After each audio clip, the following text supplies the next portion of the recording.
Some more prevention. Let's look at the IEP documentation. Now, guys, we did a presentation a few days ago on Ed Benefit Review. So when you're looking at the IEP documentation, you want to make sure you're sitting in a triannual meeting. You want to make sure that the present levels clearly show growth. Not just that they show what the child can do, but that the special education teacher has went back to the prior IEP, referenced that description back then, and show in the current present levels how the child has grown. So there's a direct correlation between last year's present levels and this year's present levels. Nobody can argue with that.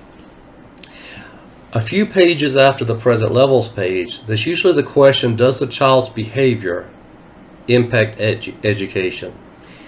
If you're qualifying a kid under OHI or ED, you'd better say yes. There's just no way not to most of the time.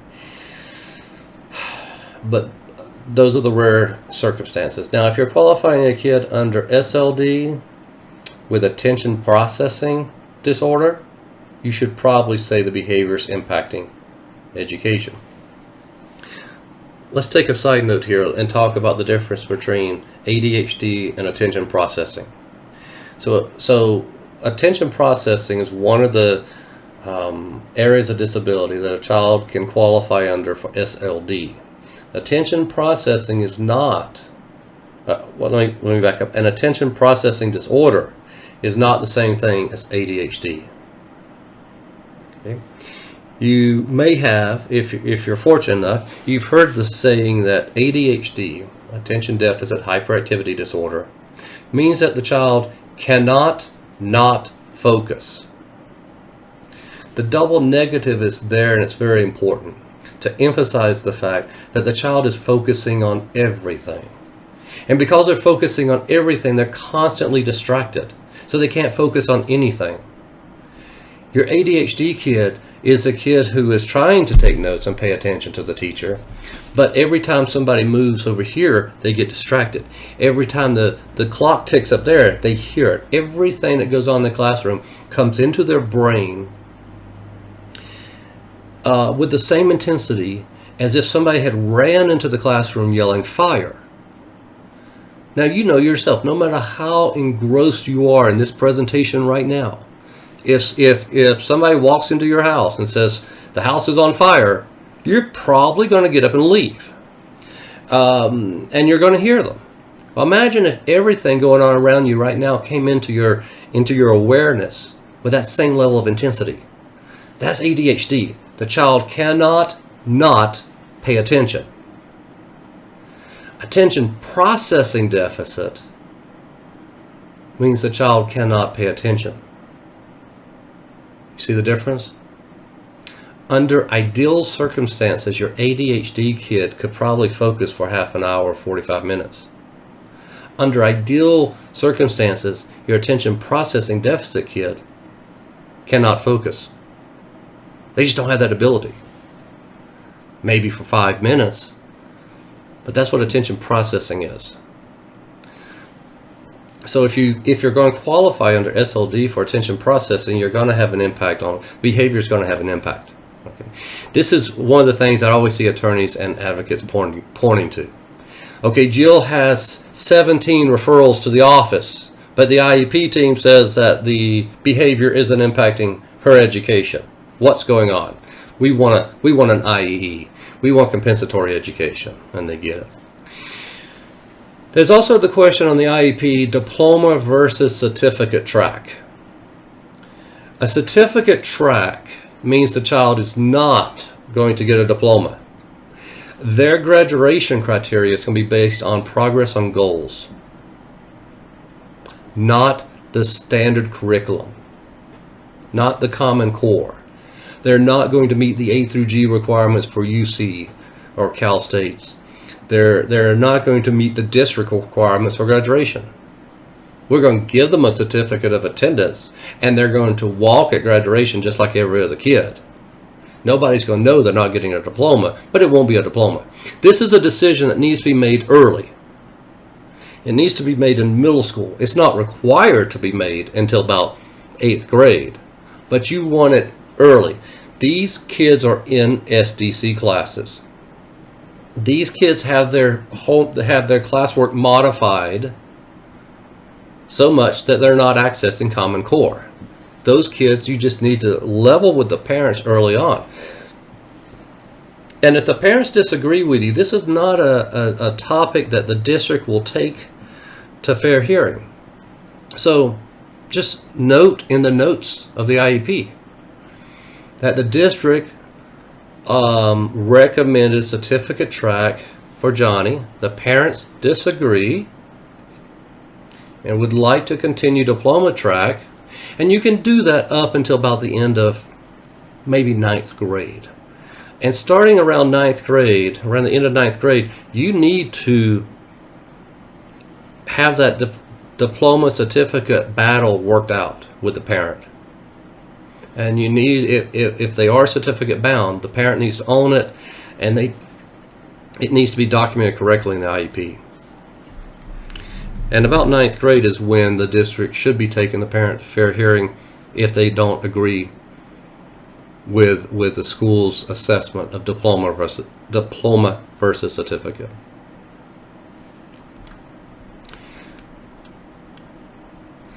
Timelines. Timelines are an area that will always get us in trouble.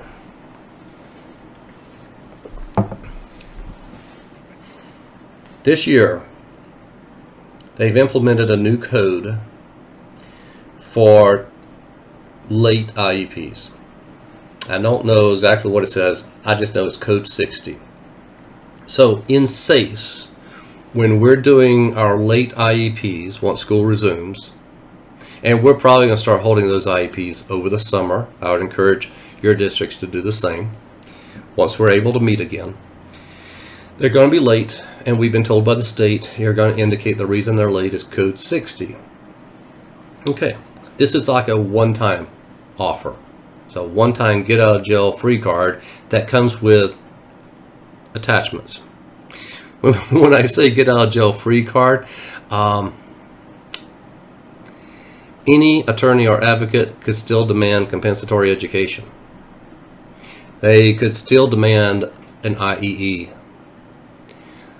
They can still demand additional services.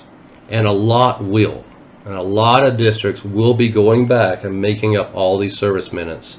Although the parent signed a letter saying they know the kid's on independent study and they know that the services will be reduced, and the kid has not been in the classroom, they're still going to be owed compensatory education. Remember, IDEA is not there to protect the schools. It's there to protect the parent.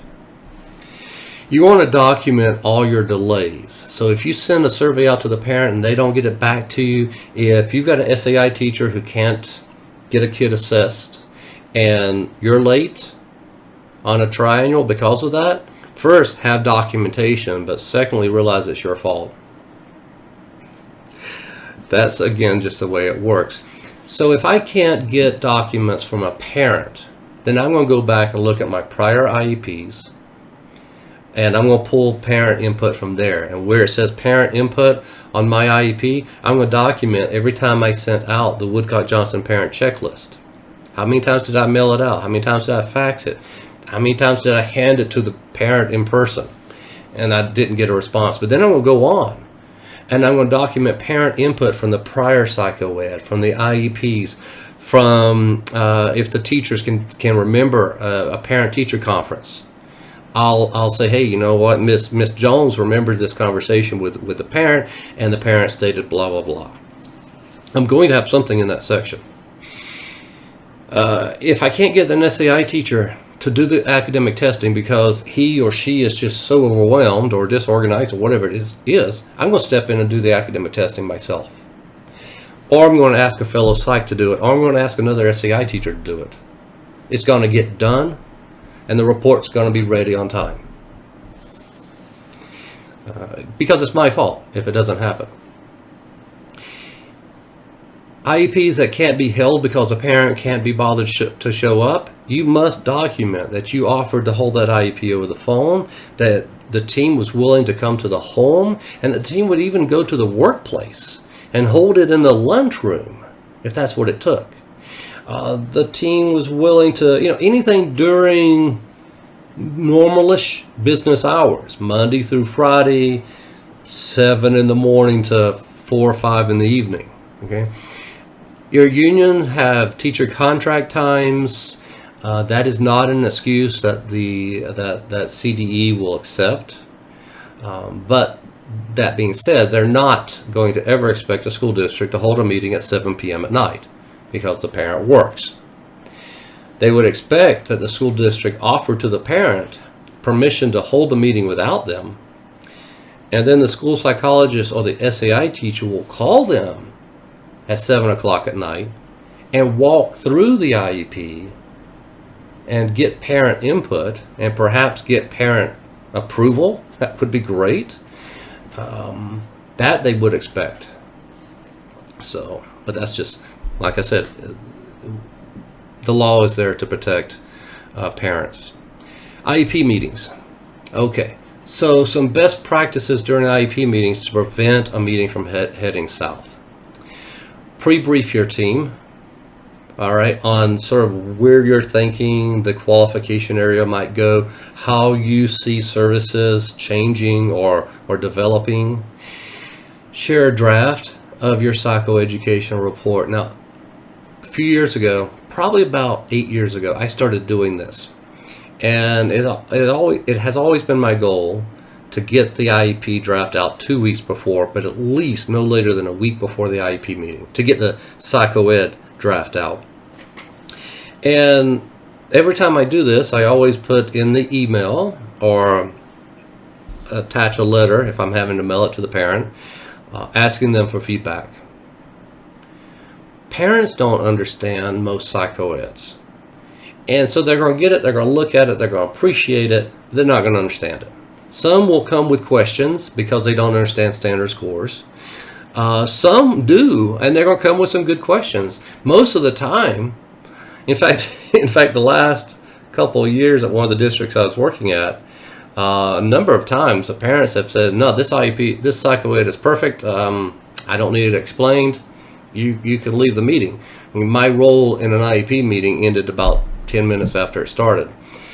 Not that I ever recommend leaving an IEP meeting early, especially if it's a difficult case. If it's a difficult case, plan 2 to 3 hours for that meeting. Plan to be there for that time.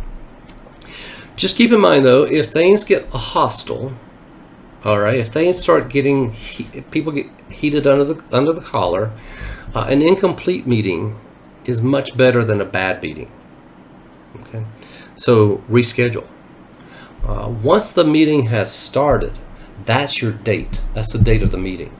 If it takes you 3 or 4 months to finish the meeting, you're still within your timeline as long as that initial start date was within the timeline. Okay, so that sort of stops your clock.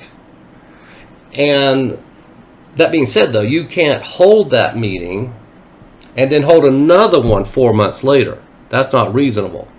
You're going to have to try to schedule at least every other week another meeting until it's resolved, but you will stay within your timeline.